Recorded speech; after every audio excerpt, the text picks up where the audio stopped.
Hello YouTube, it's Mona guys. We are back guys. We recorded the podcast with Fredrick Kabwe. Comment down below guys, like the video, subscribe to this channel, and as always, enjoy the video.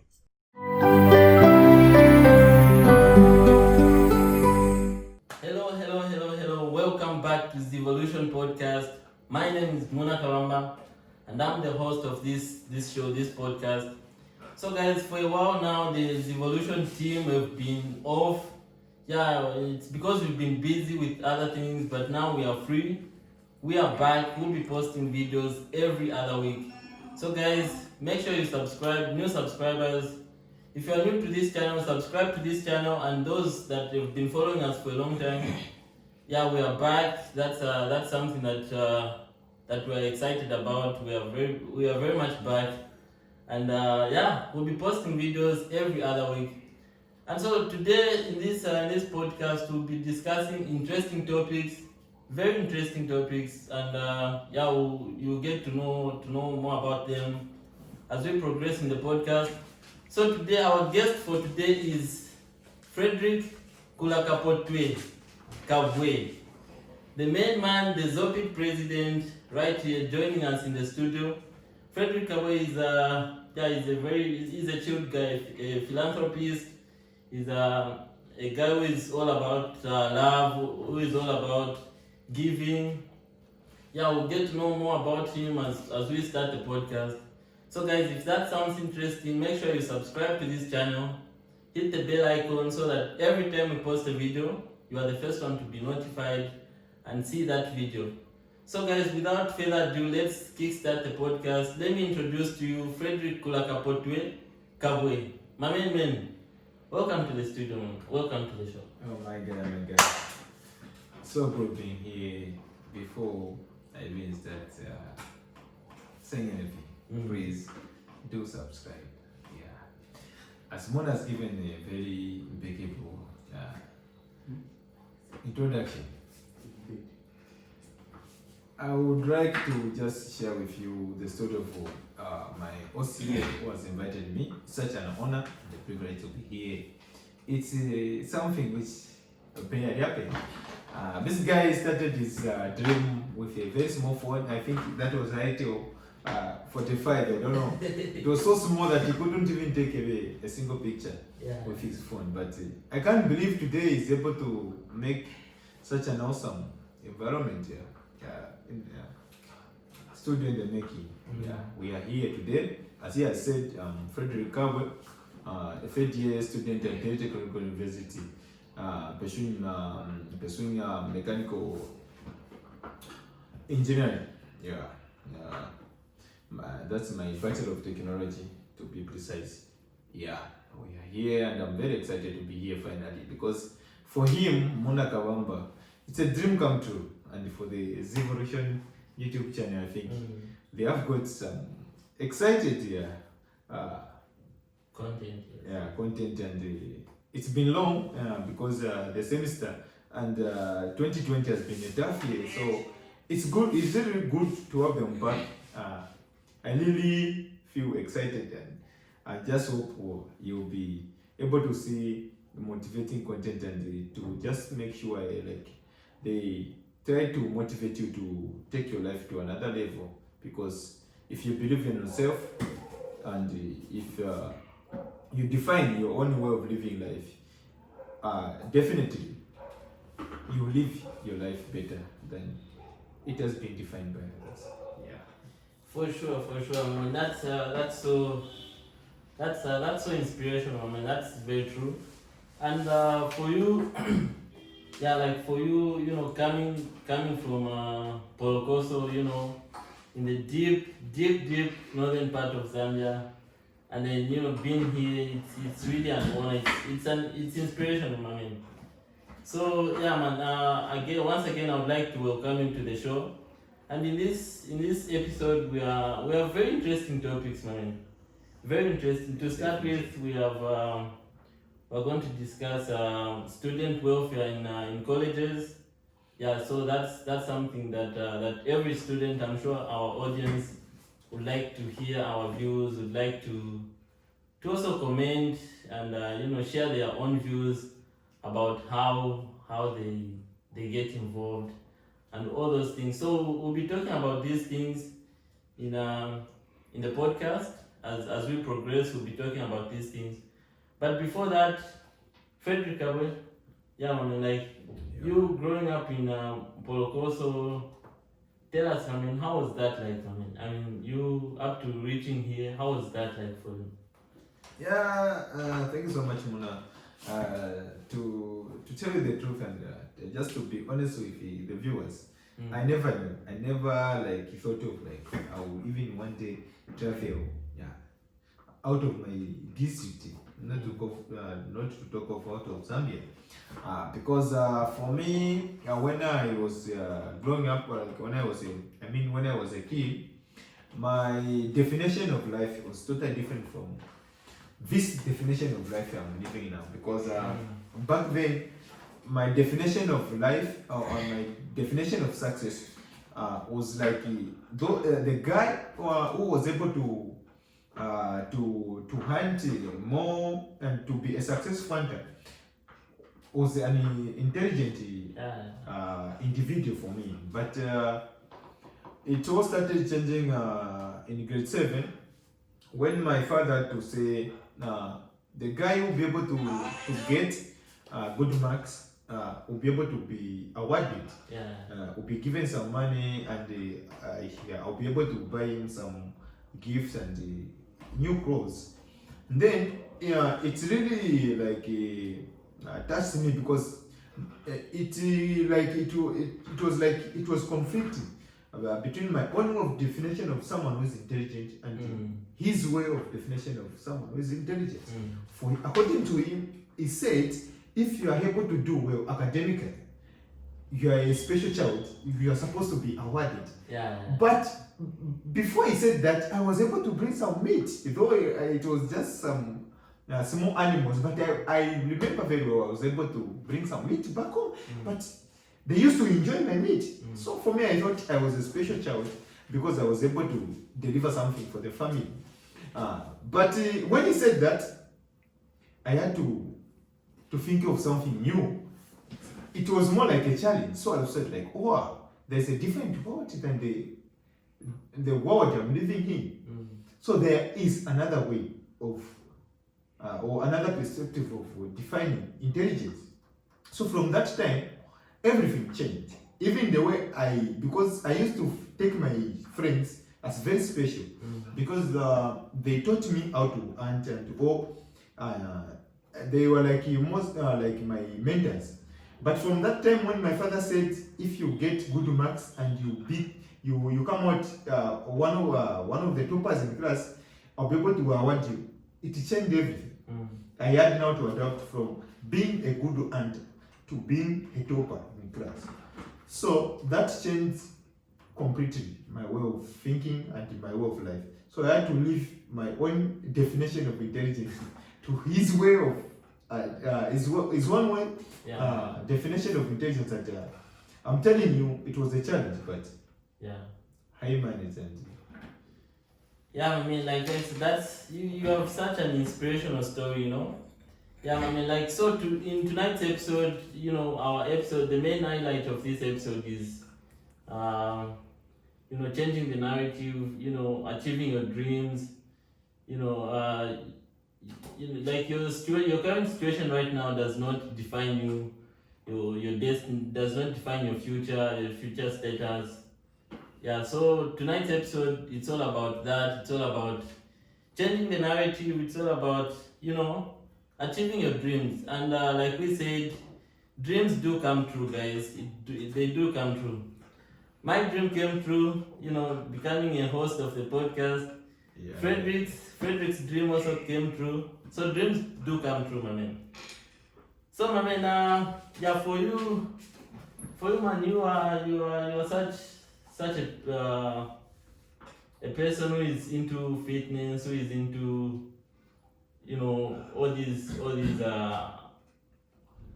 you know, keeping healthy, staying fit.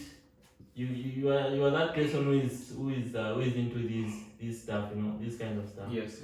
So man, tell us how are you coping, you know, the pandemic, like when the lockdown came, you couldn't play football, you couldn't exercise.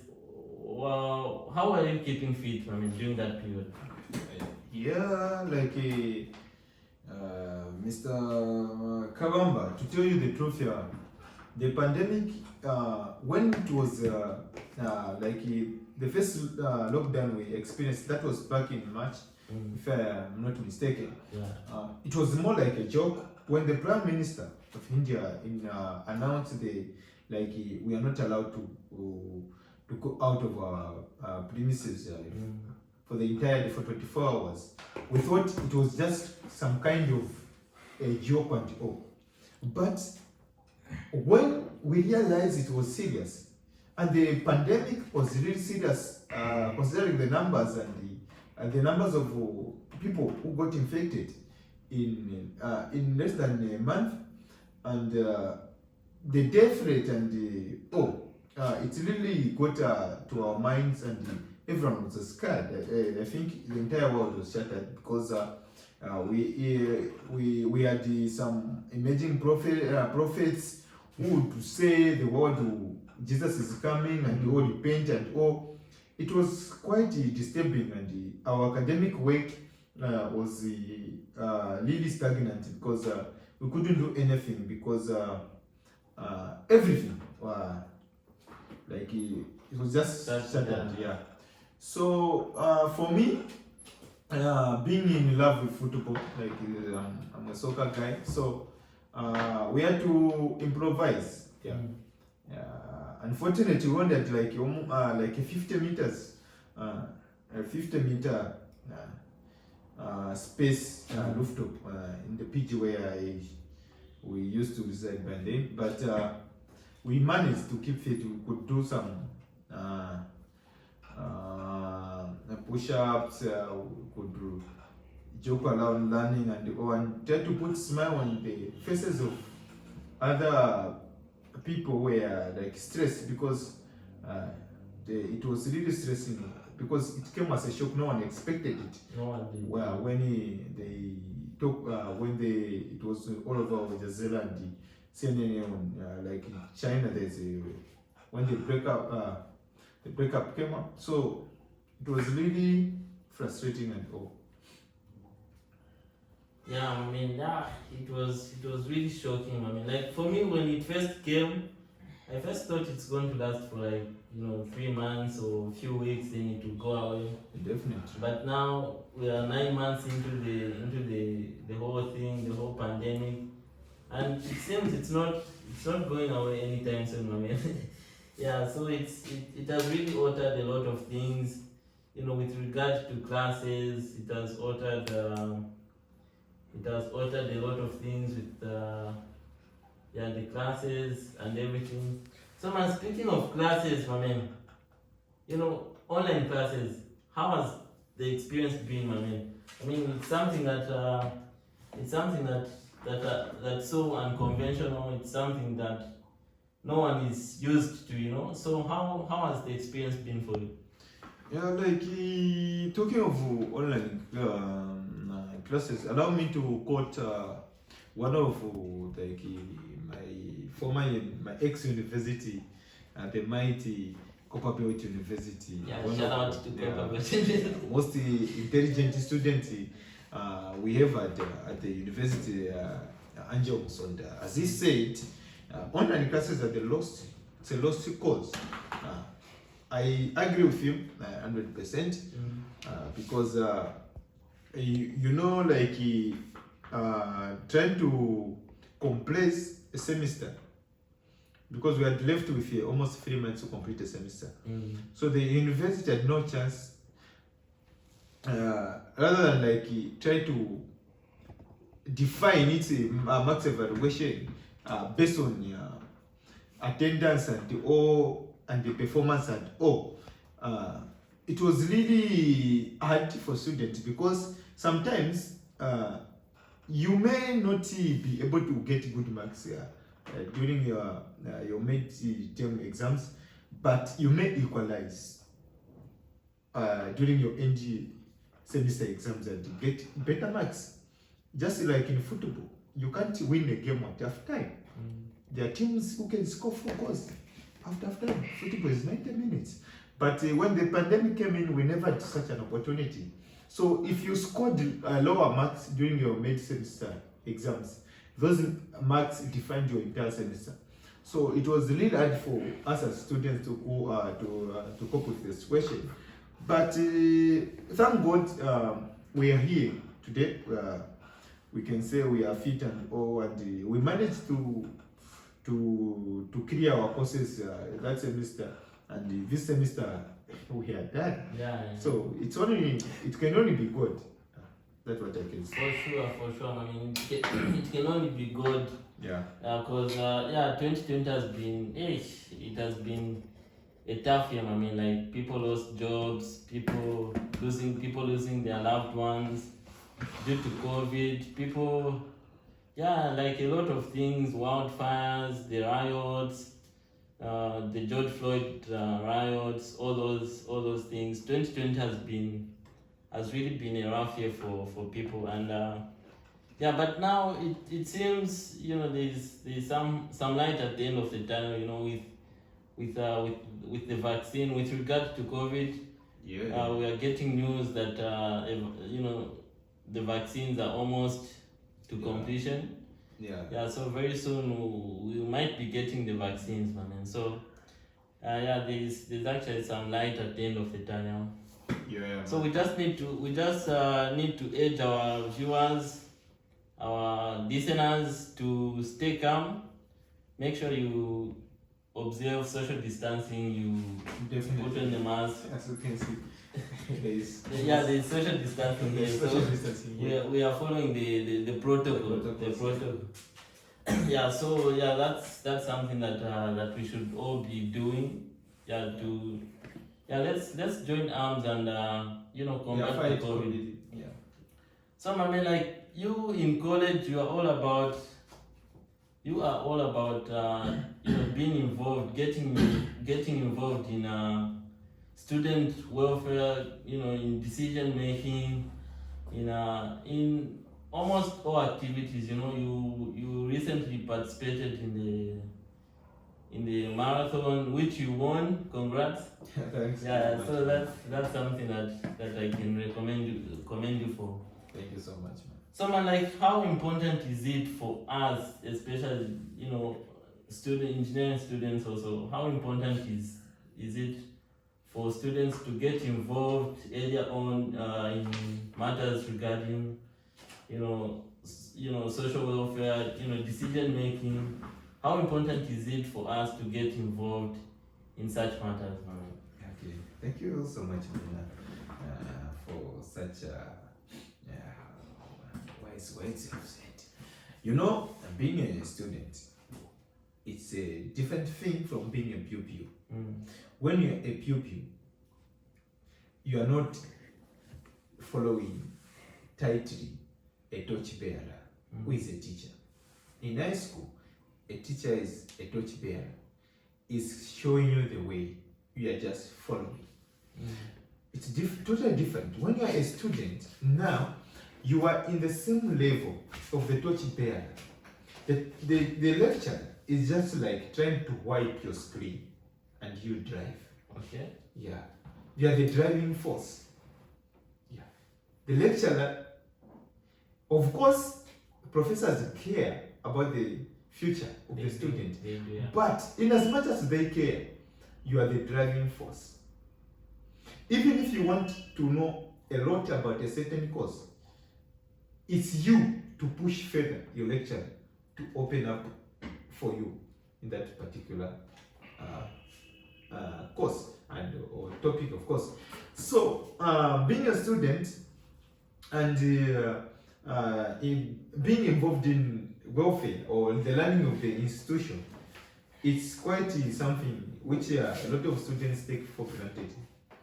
But if you look very well, from Newton's laws, Newton's first law's motion of perspective, where he said an object at rest will remain at rest until an external force acts upon it. That's how a student life is, and that's what it determines where the student is going. If you remain stagnant, because a student is more like is in the middle of there's management, lecturers, and there is a student in between. The management, their perspective is what they look for is the ranking of the university, to try to make sure the university is ranked among the best universities. Yeah. And then the lecturers, what they look for is their reputation. There are also ranks of this lecturer is ranked and what and being promoted. But now a student tries to balance his future goals and how to manage to be able to fit in the school system. So now there comes in now where a student, he has to make decisions which will affect the management, the lectures, and his goals. So there are three things for a student: his goals, future goals, or career, to impress the lecturer, and also to be in good terms with the management, to avoid being expelled and all. Now for me, coming back to myself, why should I rephrase it to say, why do I get involved in a lot of, I would say, politics of the line of the university? I understand very well that I'm not just a student, I'm a stakeholder of the university. Whatever happens in the university is my responsibility as a student. Because what I do now as a student is preparing me for the future. What I do now will have a bigger say in the future.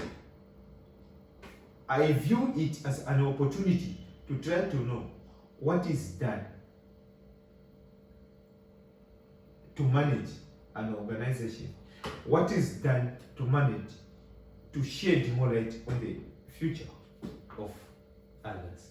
So that's the reason why whatever is happening around the university, I have to know why it is happening, what's the way forward, and how positively can I learn from the situation. Yeah, man, that's very true. So guys, you've heard it for yourselves. You need to get involved. Getting involved will help you, get known by the professors, which in the future can help you land a job. Professors really do help. It can help you land a job, an internship, or something like that. Definitely. Yeah, so that's where you get to to get to know about these opportunities going on around. Getting social networking. It's through getting involved. So we cannot stress that point enough. You need to get involved in the affairs of the school, in student affairs earlier on, so that it also prepares you for future. When you get a job, it will help you get involved in affairs of the college. I mean the campus so easily. So that's something that you should be doing.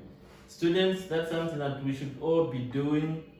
Getting involved in social affairs, in student affairs, student welfares, all other things, the university activities, and everything in between. So that's something that we should all start exercising and start doing now.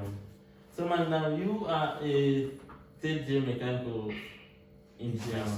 Yes. You're almost done. Yes. What happened?